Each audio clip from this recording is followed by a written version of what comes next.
వస్తుంది. ముందు రెంట్లో ఉండేవాళ్ళం, ఇప్పుడు 2 years అయింది ఓన్ హౌస్ తీసుకున్నామండి.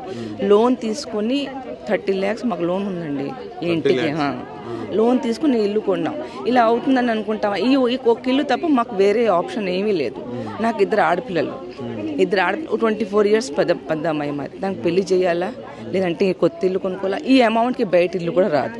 మీకు తెలుసు కదా చుట్టుపక్కల ఏం రేట్ ఉంది. ఎక్కడికి వెళ్ళాలి చెప్పండి మీరు ఈ టైంలో? ఇక్కడ ఈ మ్యాక్సిమం లోన్ వాళ్ళే ఉన్నారండి. కొంతమందికి 30, కొంతమందికి 50% అలాగా లోన్లో ఉన్నాం. నాకైతే 30 lakhs లోన్, నా ఇల్లు కాబట్టి నాకు తెలుసు. ఇప్పుడు సడన్గా నువ్వు ఖాళీ చేసి వెళ్ళిపోతే ఎక్కడికి వెళ్తాం మీరు చెప్పండి? అవ్వాలి, అది కూడా తెలియదు. పజల్ కదా. ఇప్పుడు టీడీఆర్ ఏదో పేపర్లో న్యూస్లో వచ్చింది. ఆ టీడీఆర్ మనకి ఏం తెలియదు.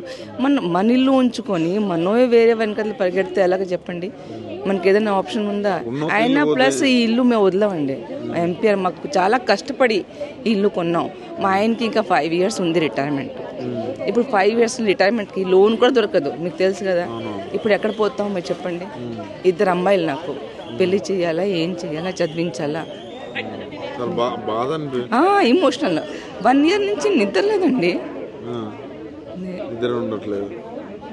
ఇప్పుడు సడన్ గా ఖాళీ చేయమంటే ఎక్కడ వెళ్తాం?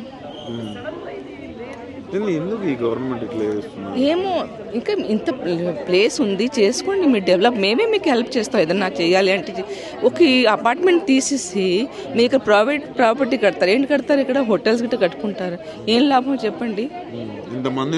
రోడ్లు వేసి ఏం లాభం చెప్పండి? 450 flats అండి. ఎక్కడ పోతాం? సడన్గా వెళ్ళిపోతే ఎక్కడికి వెళ్ళిపోతాం చెప్పండి? అందరు అఫోర్డ్ చేయలేరు కదా. అందరు మ్యాక్సిమం 90% మిడిల్ క్లాస్ వాళ్ళు ఇక్కడ. పోయిన గవర్నమెంట్ ఏమన్నా మిమ్మల్ని ఇబ్బంది లేదండి. నేను ఇక్కడ నుంచి 2020లో వచ్చాను. నేను 1920 అరౌండ్ అలా వచ్చాను. అప్పుడు ఏం ప్రాబ్లం? 1 year నుంచి గొడవలు నడుస్తున్నది. 1 year నుంచి సడన్ గా పేపర్లో నోటీస్ ఇచ్చారు. ఇల్లు పోతే మాత్రం చాలా ఇబ్బంది. మేము రోడ్లో వచ్చేస్తాం. నాకైతే రోడ్లో వచ్చేస్తాం, వేరే ఆప్షన్ లేదు. పోను ఒక ఇల్లు ఉంది, పోను వెళ్ళిపోయి అక్కడ ఉంటామంటే అది కూడా లేదు కదా మా దగ్గర. ఈ ఇల్లు తప్ప మాకేమీ లేదు. కట్టలేము. ఎక్కడ వెళ్తాం? మళ్ళీ పిల్లలు 2 ఆడపిల్లలు పెళ్లి చేయాలి. విగ్రహం కోసం అదే నేను అంటున్నాను, తప్పు కదా.